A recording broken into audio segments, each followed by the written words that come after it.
My family always said I was too sensitive, right up until the sheriff walked onto their porch with papers that had my name on them. No screaming, no warning, just the sound of their world cracking while they stared at me.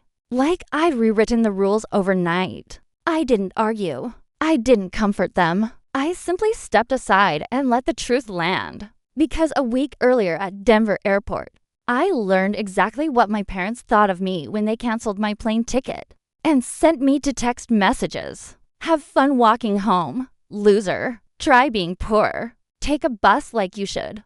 What they didn't know was that for 2 years, I'd been their landlord. They'd been living in my house, paying rent to a trust they thought was some random management company. And the moment I read those texts, I made a decision that would destroy the only home they'd ever felt entitled to. Before we go on, hit like and tell me where you're listening from. And if family has ever pushed you too far, share it below. Your stories remind me none of us face this alone. If you'd met me a few years ago, you might have assumed I came from one of those warm, noisy families that crowd diner booths on Sunday mornings. People used to tell me I had a gentle face, the kind that must have grown up around affection. I never corrected them. It was easier than explaining the truth that my family loved control, far more than they ever loved me. Growing up, my mother treated my older sister Leah like a limited edition prize. Leah got the new clothes, the decorated bedroom, the framed photos covering every hallway. I got lectures about gratitude, hand-me-downs from neighbors, and a spot on the floor during holidays when chairs were for guests. My father wasn't the one who started the fire, but he always stood close enough to warm his hands. He'd smirk, shrug, or pretend he didn't hear the comments that stung the most. That was his way of choosing a side. By the time I left for college, I'd already been kicked out of that house twice. Once for talking back, once because Leah didn't like sharing the bathroom. Winters near Denver hit differently when you're standing outside with a trash bag full of clothes at 17. But surviving that taught me something. If I wanted safety, I'd have to build it myself. So I did. Quietly.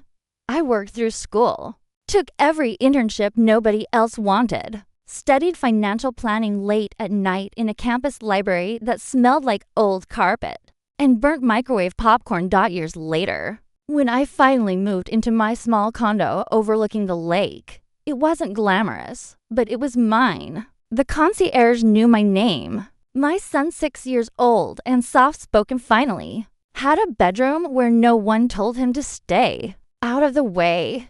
He's the only person in my life who never made me feel like I took up too much space. My parents never understood that my distance wasn't rebellion. It was protection. Even after I became a financial consultant, even after I bought the condo and built a life from nothing, they still treated me like the backup child. Leah remained the star, the golden daughter with the perfect husband, the curated social feeds, the family who bent over backward to please her. So when I saved for a short trip, a tiny break I'd earned myself, I didn't tell anyone. Not my mother, not my father, not even Leah. I just wanted a few quiet days where no one could reach me, demand from me, or diminish me. But secrets don't survive long in my family. And the moment my mother found out I was leaving town, everything started to unravel. The morning of my trip felt strangely calm. The kind of quiet where you start to believe maybe, just maybe, the universe is giving you a break. I left my condo early, kissed my son goodbye, and told him I'd bring back something small from the airport gift shop. He waved from the doorway, his hair still messy from sleep.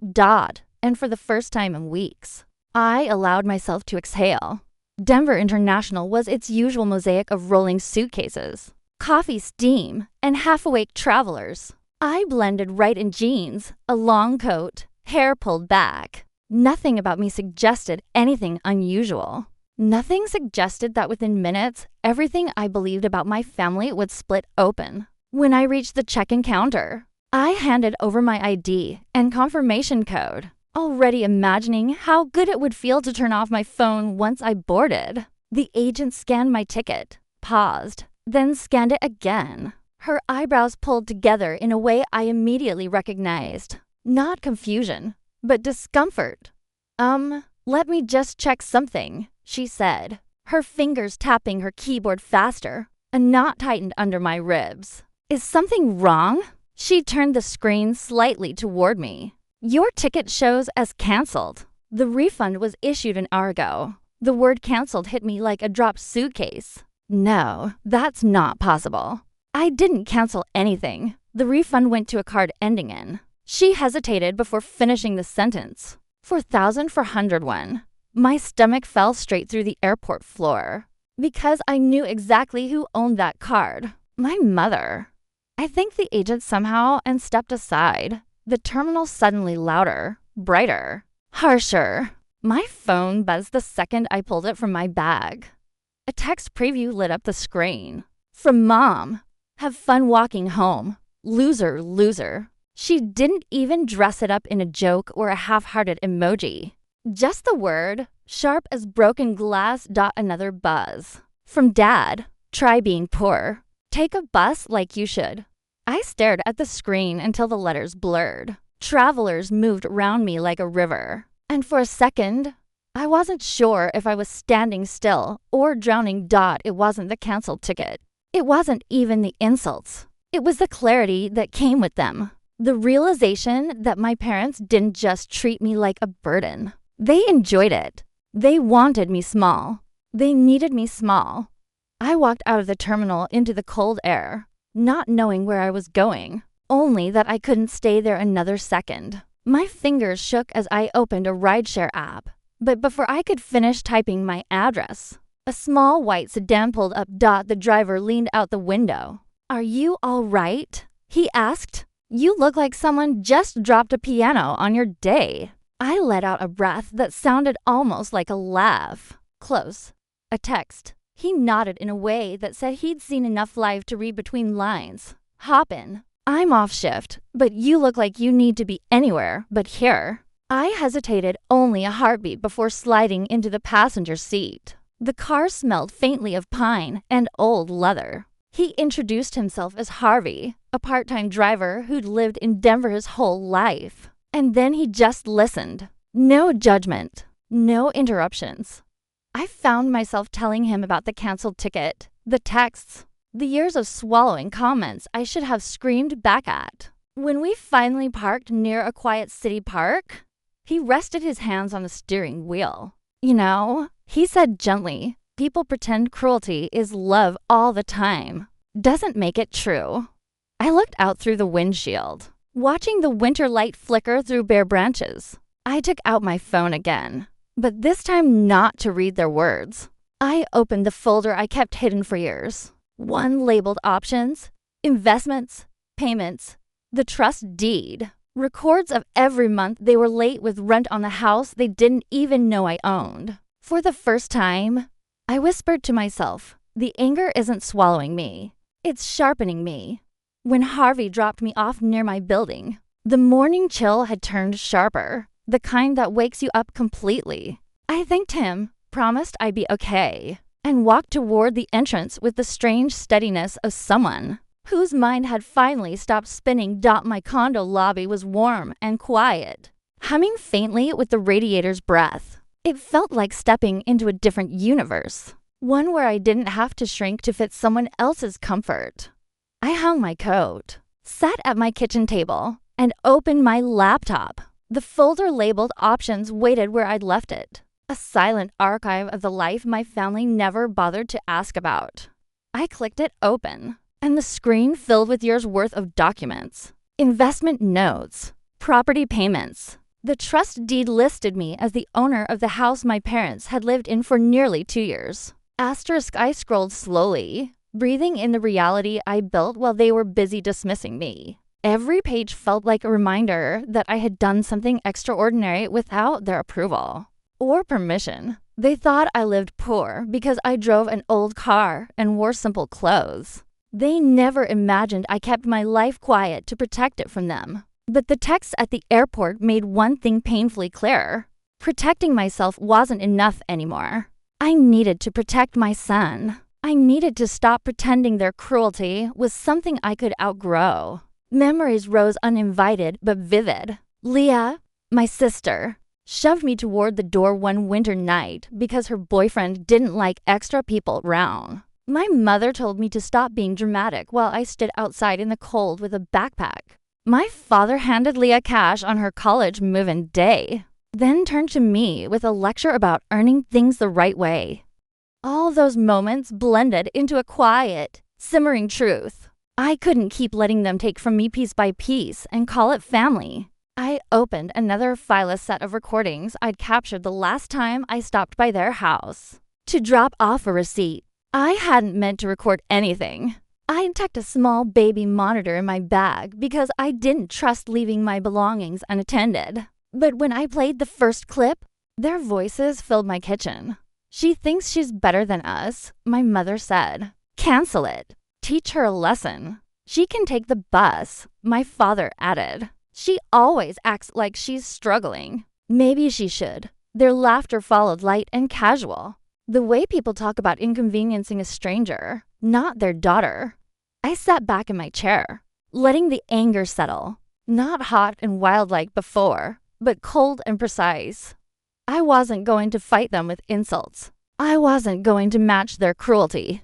I was going to use the very thing they underestimated most about me preparation by the afternoon. I had drafted 3 eviction notices, one for each adult living in the house. I double-checked the lease terms, the payment history, the violation notes. Every signature they had ever put down without reading everything was airtight. As the sun set behind the lake outside my window, painting the sky in muted rose and gold, I slid the notices into a plain envelope. My hands didn't shake this time.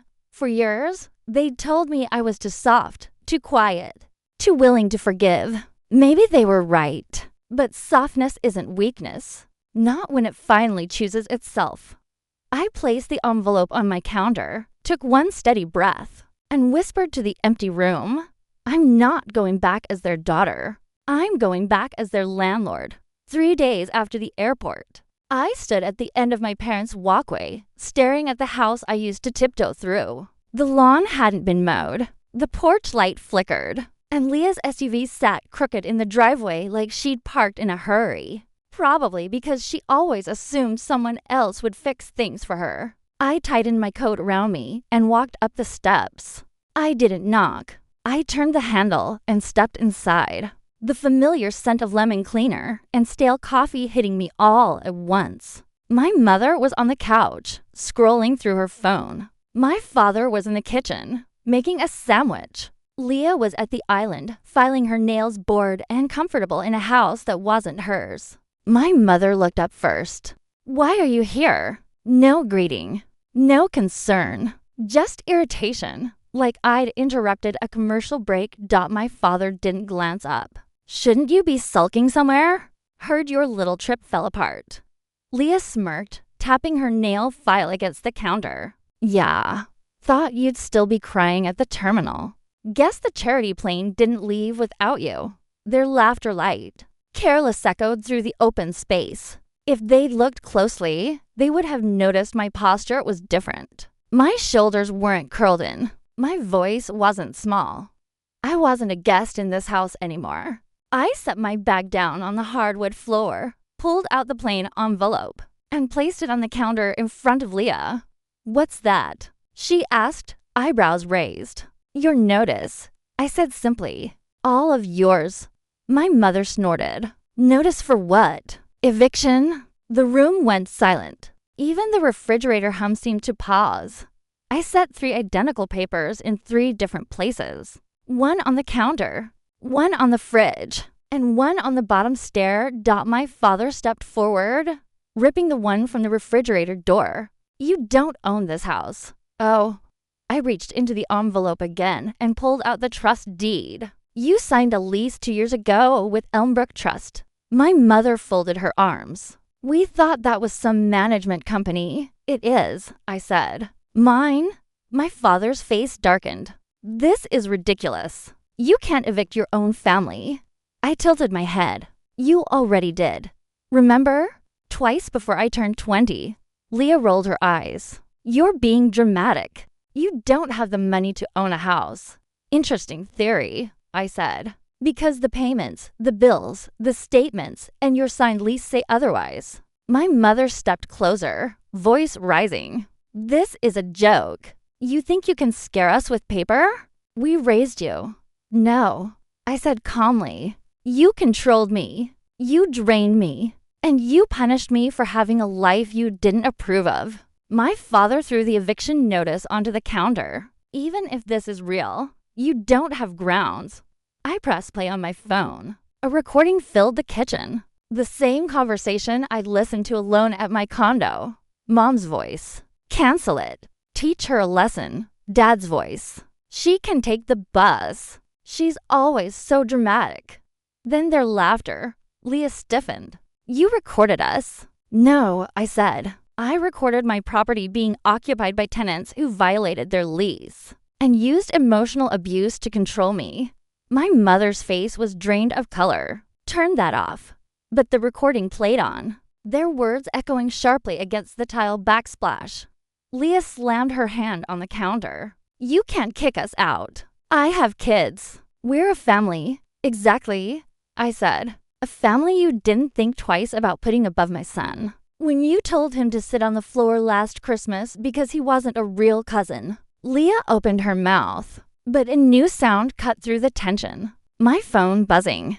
A notification. Payment received from Leah Baxter. Leah lunged forward. You said the rent was delayed. It was. Unless you'd apologize for laughing when I fell down the stairs holding gifts for your children. Her jaw tightened. You're unbelievable.